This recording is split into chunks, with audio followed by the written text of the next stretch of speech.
आप देख रहे हैं न्यूज 18 इंडिया में हूं आपके साथ शिवानी पांडे। लखीमपुर में इस वक्त हम मौजूद हैं और लखीमपुर से जुड़ी हर अपडेट लगातार हम आप तक पहुंचाने की कोशिश कर रहे हैं। आशीष मिश्र से अभी भी लगातार पूछताछ जारी है। कहा जा रहा है 2 घंटे और लग सकते हैं, यानी कि 5.5 घंटे की पूछताछ हो सकती है कुल मिलाकर। लेकिन 4 बजे उनको न्यायिक कोर्ट में भी पेश किया जा सकता है। उसके बाद क्या कुछ होगा, अजीत मेरे सहयोगी भी इस वक्त मेरे साथ मौजूद हैं। अजीत, अब ये कार्रवाई कितनी लंबी चलेगी? देखिए, बिल्कुल लगभग 5 घंटे उनसे पूछताछ के हो चुके हैं और अगर जिस हिसाब से अभी पूछताछ अंदर चल रही, लग रहा है कि 1 घंटे और होगी, यानी ये 5.5 की बजाय 6.5 घंटे उनसे पूछताछ हो सकती है। और अब ये तय हो गया कि 120B के तहत, 304A के तहत, 147-48 के तहत उनके खिलाफ पर्चे काटे जा रहे हैं। 161 का उनका बयान दर्ज किया जा रहा है। जो बार बार कह रहे थे कि हम बेगुनाह हैं, न्यायिक जांच का सामना करेंगे, वो अपनी बेगुनाही का सबूत नहीं दे पाए। तो अब जो स्पेशल रिमांड मजिस्ट्रेट होता है, चूंकि मुख्य न्यायिक मजिस्ट्रेट की अदालत में पेश होना था, चूंकि आज सैटरडे है तो वो अदालत बंद है, तो अब रिमांड मजिस्ट्रेट का ये 4 से 5 बजे के बीच पेश होंगे, क्योंकि 1 घंटे ही अदालत बैठेगी, छुट्टी का दिन है। तो अब आशीष मिश्रा को थोड़ी देर बाद पूछताछ जैसे ही खत्म होगी, उनको अदालत ले जाया जाएगा, जहां उन्हें पेश किया जाएगा। पुलिस उनकी रिमांड मांग सकती है, लेकिन दूसरी तरफ अदालत उन्हें न्यायिक हिरासत में भेज सकता है। और अभी भी वो पुलिस के सवालों का एसआईटी जांच की जो टीम है उसके जवाब नहीं दे पाए। जो आईजी हैं, डीजी हैं, उनका सीधे तौर पर यह कहना है कि सबूत के आधार पर ही हम कार्रवाई करेंगे। और हमारे पास जो खबर है कि उनके पास इस बात के बहुत ज्यादा साक्ष्य नहीं है कि वो घटनास्थल पर नहीं थे, क्योंकि कई सारे ऐसे बयान, कई सारे ऐसे वीडियोज, कई सारे ऐसी गवाही उनके खिलाफ में है और कुछ गवाही उनके पक्ष में, लेकिन ज्यादा सबूत उनके खिलाफ में। लिहाजा अब उनका बचना बहुत मुश्किल है। मुझे लगता नहीं कि वो यहां से घर जा पाएंगे। जी बिल्कुल, यानी कि मुश्किलें यहां पर बढ़ सकती हैं अब आशीष मिश्र के लिए और लगातार उनसे पूछताछ की जा रही है। कई सवालों पर लगातार वो अटक भी रहे हैं। क्राइम ब्रांच अभी भी उनसे कई ऐसे पूछताछ के दौरान और क्या कुछ खुलासा होगा ये देखने वाली बात है। लेकिन अजीत, यहाँ पर क्या समझा जाए, अब मुश्किलें यहाँ से बढ़ सकती हैं आशीष मिश्र के लिए?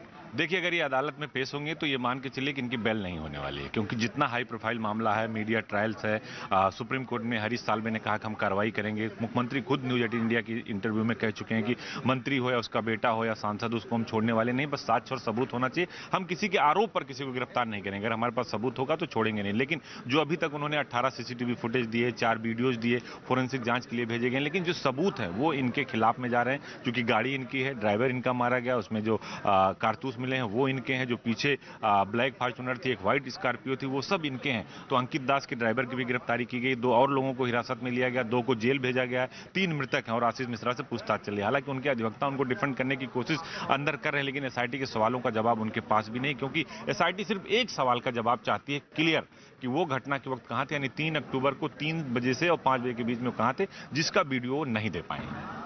बिल्कुल, तो देखिए कई सवाल हैं जहां पर लगातार जवाब नहीं दे पा रहे हैं आशीष मिश्र। और इससे पहले उनके द्वारा ये कहा जा रहा था, जब वो मीडिया से मुखातिब हो रहे थे, कि घटनास्थल पर वो मौजूद नहीं थे, लेकिन इसके उचित साक्ष्य उनके पास भी नहीं मौजूद हैं। देखिए अजीत, यहाँ पर क्योंकि क्या जितने सबूत अभी तक उन्होंने दिए, जितनी पूछताछ उनसे हुई, उससे संतुष्ट दिख रही है पुलिस?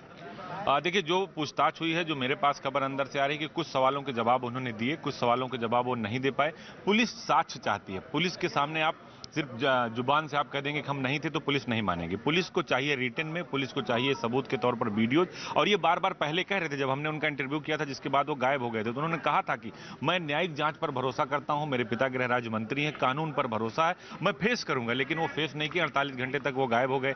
लेकिन अब ये साफ हो चुका है कि वो फेस नहीं कर पा चुके हैं और जो कुछ सबूत मिले हैं पुलिस को, वो इनके निगेटिव जा रहे हैं। तो अब पुलिस कार्रवाई आगे बढ़ा रही है। जी बिल्कुल, तो कार्रवाई आगे बढ़ रही है। और एक बार फिर से दर्शकों को हम दिखा दें, जो कक्ष जिसके भीतर वो मौजूद है, बाहर पुलिस फोर्स भी तैनात कर रखा है।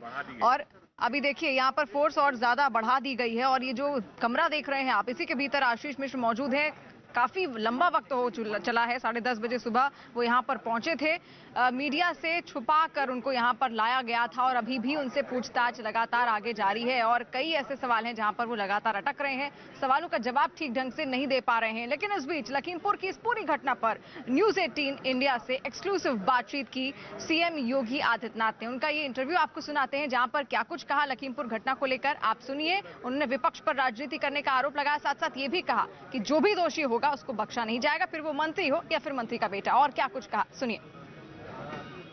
पिछले कुछ दिनों में एक विवाद भी बहुत ज्यादा मीडिया में भी छाया रहा और उससे भारतीय जनता पार्टी पर भी बहुत सवाल खड़े हुए, आपकी सरकार पे भी बहुत सारे सवाल खड़े हुए। मैं लखीमपुर खीरी में जो वायलेंस हुई, एक एक्ट ऑफ वायलेंस हुआ, उसके संदर्भ में मैं आपसे सवाल पूछना चाहता हूं, क्या कहना चाहते हैं आप उस विषय पर? देखिए, लखीमपुर खीरी की घटना है, ये दुखद और दुर्भाग्यपूर्ण है जी। और सरकार उसकी तह बजा रही है। लोकतंत्र में हिंसा का कोई स्थान नहीं। जब कानून सबको सुरक्षा प्रदान करने की गारंटी दे रहा है तो कानून को हाथ में लेने का अधिकार किसी को नहीं, चाहे वो कोई भी हो, चाहे वो कोई भी हो, मंत्री हो, उसका बेटा भी हो। मैंने कहा कोई भी हो, कानून सबके लिए समान है और कानून सबके के साथ समान रूप से व्यवहार भी करेगा। लेकिन हां, ये माननीय उच्चतम न्यायालय की स्थापित रूलिंग है कि गिरफ्तारी के पहले आपके पास पर्याप्त साक्ष्य भी होने चाहिए। हम किसी व्यक्ति के आरोप पर अनावश्यक किसी को गिरफ्तार भी नहीं करेंगे, लेकिन हां, अगर कोई दोषी है तो उसको छोड़ेंगे भी नहीं, वह कोई भी क्यों न हो। और ये सरकार का संकल्प है। हम लोगों ने प्रदेश के अंदर यही किया। जिनके खिलाफ भी कार्रवाई हुई, जिनके खिलाफ भी साक्ष्य मिले, वह व्यक्ति कोई भी रहा हो, हमने उसके खिलाफ कार्रवाई करने में कोई गुरेज नहीं की।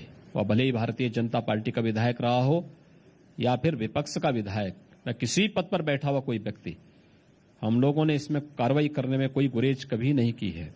और लखीमपुर खीरी की घटना में भी यही सरकार कर रही है और यही की भी है। तो सुना आपने ये super exclusive interview CM Yogi Adityanath का। लखीमपुर घटना के बाद पहली बार वो मीडिया से मिले और उन्होंने कहा कि किसी को भी नहीं बख्शा जाएगा।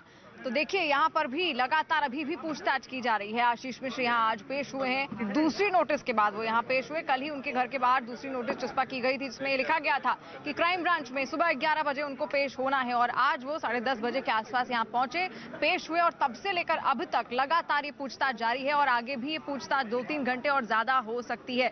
और कई ऐसे सवाल हैं जिनके जवाब ठीक ढंग से नहीं दे पा रहे हैं आशीष मिश्र। और अजीत मेरे सहयोगी इस वक्त मेरे साथ मौजूद है। अजीत, देखिए तमाम ऐसे सवाल हैं और खासतौर पर कौन से ऐसे सवाल हैं जहां पर सबसे ज्यादा अटक रहे हैं आशीष मिश्र? देखिए, सबसे बड़ा और सबसे यक्ष प्रश्न यही है कि घटना के वक्त वो कहां थे। इस बात का जवाब वो नहीं दे पा रहे। बार बार वो एक वीडियो उन्होंने एसआईटी को दिखाया, फिर दूसरा दिखाया, तीसरा दिखाया। वो वीडियोज थे जब उनके यहाँ दंगल चल रहे थे। और उससे भी बड़ी बात कि 3 किलोमीटर की ही डिस्टेंस है। 3 किलोमीटर कोई भी आदमी बाइक से या गाड़ी से 5 मिनट में जा सकता है, 5 मिनट में आ सकता है। एसआईटी कह रही कि आप एग्जैक्ट लोकेशन में बताइए, वो ये नहीं दे पाए क्योंकि 4.5 घंटे से अधिक का समय हो चुका है। 10:30 बजे पूछताछ शुरू हुई थी, 3 बज रहा है और 4 बजे तक ये पूछताछ चलेगी। यानी लगभग 5.5-6 घंटे के आसपास पूछताछ होगी और 4 से 5 बजे रिमांड मजिस्ट्रेट बैठेगा। रिमांड मजिस्ट्रेट की अदालत में इनको प्रस्तुत करना है। तो 4 से 5 के बीच में यहां से पुलिस ले जाएगी। फोर्स बढ़ भी रही है, सीमा सुरक्षा बल को भी लगा दिया गया, पूरी पुलिस लाइन को छावनी में तब्दील कर दिया गया। तो अब सवालों की जो फहरिस्त थी वो खत्म हो गई है। ज्यादातर सवालों के जवाब नहीं है क्योंकि एसआईटी ने जो नोटिस आपने दिया था, दूसरी नोटिस दिया था शिवानी, आपने देखा होगा, उसमें स्पष्ट लिखा था कि लिखित, मौखिक और इलेक्ट्रॉनिक साक्ष्य आप प्रस्तुत करिए और अगर ऐसा नहीं कर पाते हैं तो फिर विधिक कार्रवाई अमल में लाई जाएगी। तो अब ये विधिक कार्रवाई शुरू हो चुकी है। 161 का बयान इनका दर्ज हो चुका है, पर्चा काटा जा चुका है। जो एसआईटी के अध्यक्ष हैं अरुण कुमार सिंह, वो एक बार जाके अदालत हो आए हैं, मजिस्ट्रेट से मिल आए हैं, जो हमारे पास खबर है।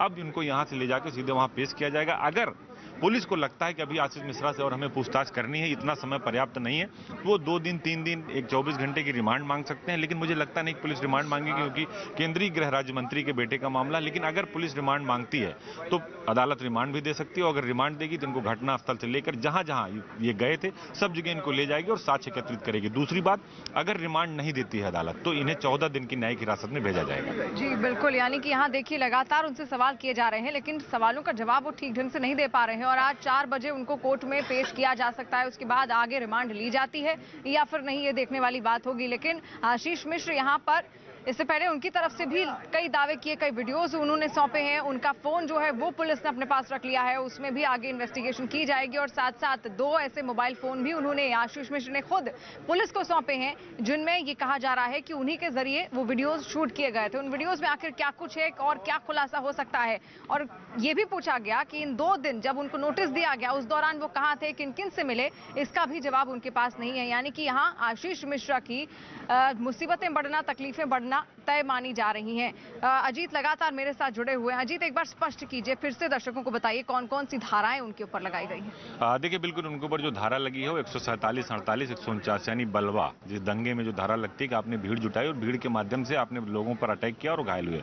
उसके बाद उनके ऊपर लगी है 304A, ये होती है गैर इरादतन हत्या, जो पोस्टमार्टम रिपोर्ट में कहा जा रहा है कि घसीटने से मौत हुई है, यानी गाड़ी चढ़ाया और वो आदमी गाड़ी में फंस गया, उसको घसीटते हुए ले गए, उसकी घसीटने और सदमे से मौत हो गई, डर की वजह से मौत हो गई। दूसरा, जो 4 लोगों की पिटाई से मौत हुई है, वो पोस्टमार्टम रिपोर्ट कहती है कि उनको पीट पीट पर मारा गया। तीसरी धारा, ये धारा बनती है 302, अगर पीट पीट कर हत्या होती है तो 302 बनती है। 304 ये बनती है घसीटने में, यानी गैर इरादतन हत्या। लेकिन इन सब से इतर एक धारा 120B, 120B ये कहती है कि आप मौके पर नहीं थे, आप घटना में शामिल नहीं थे, लेकिन आप घटना के पीछे थे, यानी आपकी गाड़ी इस्तेमाल हुई, आपके लोग थे, आपके वेपन्स इस्तेमाल हुए और इतने लोग मारे गए। तो 120B के जो आरोपी होते हैं वो सेम 302 का जो आरोप होगा वही 120B में भी आरोप होगा, तो उसके तहत इनकी बेल नहीं होगी। एक धारा और है 201, 201 बोलते हैं कि आपने घटना की या हथियार से गोली चलाई, हथियार को फेंक दिया, साक्ष्य मिटाना। तो ये भी बहुत बड़ी धारा होती है, अगर आपने साक्ष्य मिटाया घटना होने के बाद तो भी आप पूरे आरोपी हैं। तो 120B, 201, 304A, 302, 147, 48, 49, तो ये बहुत नॉर्मल धारा नहीं, इसमें आपको बचना बहुत मुश्किल होगा। और पुलिस अब 161 का बयान दर्ज कर रही है, इसके बाद मेडिकल होगा, एक प्रोसीजर ये भी होता है कि मेडिकल होगा, फिर अदालत में पेश किया जाएगा और वहां फिर इन्हें न्यायिक हिरासत में दिया जाएगा। अदालत में पेश किया जाएगा, उसके बाद क्या कुछ होगा इसी का इंतजार है। लेकिन इस बीच जो इंटरव्यू सीएम योगी आदित्यनाथ ने यहाँ न्यूज 18 इंडिया को दिया था, उसमें उन्होंने साफ कहा था कि राजनीति हो रही है लगातार विपक्षी दलों की ओर से, उन्होंने यहाँ पर सियासी अखाड़ा बनाया हुआ है, अपनी सियासी रोटी सेकने के लिए वो यहाँ पहुंच रहे हैं और उन्होंने चुनौती भी दी विपक्ष को कि अगर उनके पास कोई सबूत है वो हमें पेश करें, आगे उचित कार्रवाई की जाएगी। और क्या कुछ कहा, सुनिए। प्रियंका वाड्रा यहाँ थी, राहुल गांधी भी एक दिन के लिए इधर आए, भूपेश बघेल भी आए, चन्नी जो पंजाब के मुख्यमंत्री जी हैं वो भी इधर पधारे, लगातार नेता आते गए। जयंत चौधरी भी सीतापुर जाना चाह रहे थे, अखिलेश यादव भी सीतापुर जाना चाह रहे थे, लेकिन विपक्ष का आरोप है कि उन्हें रोक लिया गया क्योंकि बीजेपी की सरकार केंद्र में और जो यूपी में बैठी है, यानी दिल्ली की सरकार और लखनऊ की सरकार कुछ गलत कर रही है, इसलिए छुपाना चाहती है। देखिए, हम कुछ भी नहीं छुपाना चाहते, फिर जाने क्यों नहीं दिया गया? हमारे पास जो तहरीर आई थी, हमने उस तहरीर के अनुसार मुकदमे दर्ज किए। जी, एक इस प्रकार के मामलों में सरकार की पहली प्राथमिकता होती है शांति और सौहार्द बनाना है। जी, हमारे विपक्ष के जो मित्रगण हैं ये कोई सद्भावना के दूत नहीं थे और इनमें से बहुत सारे चेहरे तो ऐसे हैं जो इस उपद्रव और इस हिंसा के पीछे भी शामिल होंगे। एक बार तथ्य सामने आने दीजिए, दूध का दूध और पानी का पानी हम सबके सामने रखेंगे। बीजेपी के प्रवक्ता ने कहा, बीजेपी के एक नेता ने कहा और एक यूपी सरकार के मंत्री ने बोला कि ये पॉलिटिकल टूरिज्म के लिए आए हुए हैं। नहीं, मैं वही कह रहा हूं ना जी, सवाल ये कोई सद्भावना के लिए वहां नहीं जा रहे थे। मुझे एक बात बताइए, छत्तीसगढ़ के मुख्यमंत्री अपने छत्तीसगढ़ को तो संभाल नहीं पा रहे हैं। छत्तीसगढ़ में पुलिस की गोली से कुछ किसान मारे जाते हैं, उनके प्रति उनके मन में कोई भी अनुराग नहीं, उनके प्रति कोई सहानुभूति नहीं, उन्हें लखीमपुर खीरी के बारे में कोई जानकारी नहीं। लेकिन अब चाकरी करनी है तो पीछे पीछे चलाए। वो तो 50 लाख रुपए देके गए हैं। इसी प्रकार से जी, पंजाब के मुख्यमंत्री अपने पंजाब को संभाल नहीं पा रहे हैं। वो तो अभी बने हैं। और मैं क्या कह रहा हूं ना, अभी बने हैं, वहां संभाल नहीं पा रहे हैं। उसमें भी कौन डीजीपी होगा, कौन चीफ सेक्रेटरी होगा, अभी यही नहीं तय कर पा रहे। इससे बड़ा शर्मनाक क्या हो सकता है कि कोई मुख्यमंत्री इस बात के लिए तरस रहा है कि साहब डीजीपी कौन होगा, वो अपना डीजीपी नहीं बना सकता, अपना चीफ सेक्रेटरी नहीं बना पा रहा है। पंजाब के अंदर किसानों के साथ, पंजाब के साथ, पंजाब के नागरिकों के साथ जो व्यवहार हो रहा है उसको संभाल नहीं पा रहे हैं। अपने आंतरिक झगड़ों में वे इतने त्रस्त हैं कि उससे पिंड छुड़ाने के लिए उन्होंने भी वही रास्ता अपनाया जो छत्तीसगढ़ ने अपनाया है। राजस्थान में जो हो रहा है, तो अपनी कमियों को छुपाने के लिए लोग केवल दूसरों के यानी घरों पर पत्थर फेंकने का कार्य करने वाले लोग हैं। मैं पूछना चाहता हूं इन लोगों से, राहुल जी से भी और प्रियंका जी से भी, मार्च 2020 से कोरोना से प्रदेश भी देश भी त्रस्त है। उत्तर प्रदेश देश की आबादी का सबसे बड़ा राज्य है। मैं अखिलेश जी से ही पूछना चाहता हूं ये प्रश्न। 24 से 25 करोड़ की आबादी उत्तर प्रदेश में रहती है। कोरोना हमारे लिए सबसे बड़ा क्रिटिकल पॉइंट था, क्योंकि इतनी बड़ी आबादी जी, और हम ये भी जानते थे कि इस महामारी के बाद जो पलायन होगा अन्य राज्यों से, उत्तर प्रदेश उससे सबसे ज्यादा प्रभावित होने वाला है। मैं पूछना चाहता हूं कि कांग्रेस हो, सपा हो, बसपा हो या कोई भी राजनीतिक दल हो, इन लोगों में से कितने ऐसे राजनेता थे जो आज जो ये पॉलिटिकल टूर कर रहे हैं, ये पॉलिटिकल टूर की बजाय उस समय उत्तर प्रदेश की जनता के सुख दुख में कितने लोग सहभागी बने थे? इनमें से कोई नेता मुझे बताते दें किसी जिले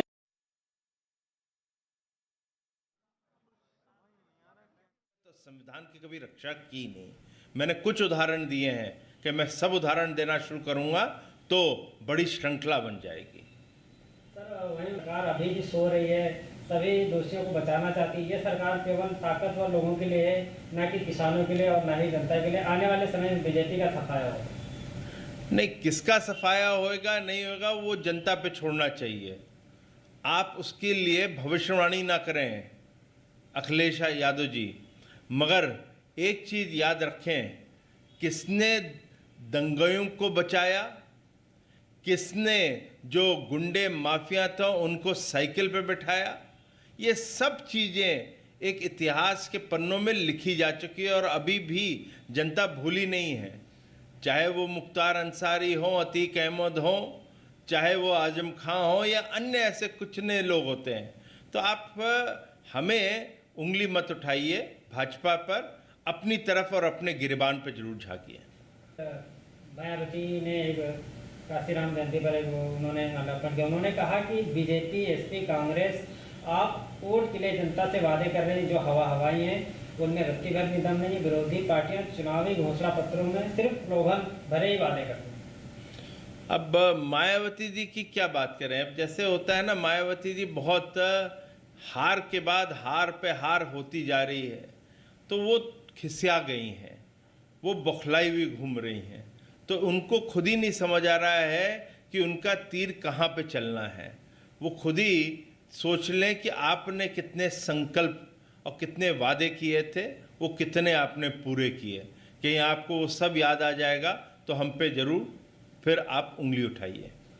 सर, वहीं इंदिरा गांधी वाराणसी में एक रैली करने जा रही हैं। उन्होंने उस रैली का नाम दिया है कि न्याय रैली, और तीनों काले कानून को लेकर के भी उन्होंने कहा कि इसको वापस किया जाए, उनके खिलाफ कार्रवाई की जाए। देखिए, प्रियंका वाड्रा जो रैली करने जा रही है, लोकतंत्र रैली करें, लेकिन मुझे दुख इस बात का है कि जो नारा मेरे नाना ने, लाल बहादुर शास्त्री जी ने दिया था, वो नारा पूरे देश में ही नहीं विश्व भर में गूंजता है, जय जवान जय किसान। आपको अधिकार नहीं दिया गया है कि आप उस नारे को तोड़ें और जय किसान जय जवान करें और उसको अपना नारा बनाएं।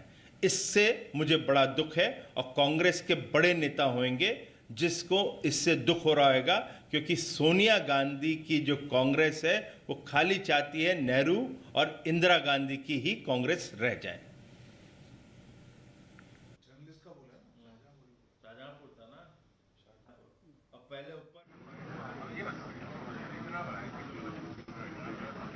तो सिद्धार्थनाथ सिंह ने को आप सुन रहे थे, उत्तर प्रदेश के मंत्री, और किस तरह उन्होंने मायावती पर निशाना साधा, साथ साथ कांग्रेस पर भी जमकर उन्होंने निशाना साधा। यहां पर रुकते हैं एक छोटे से ब्रेक के लिए।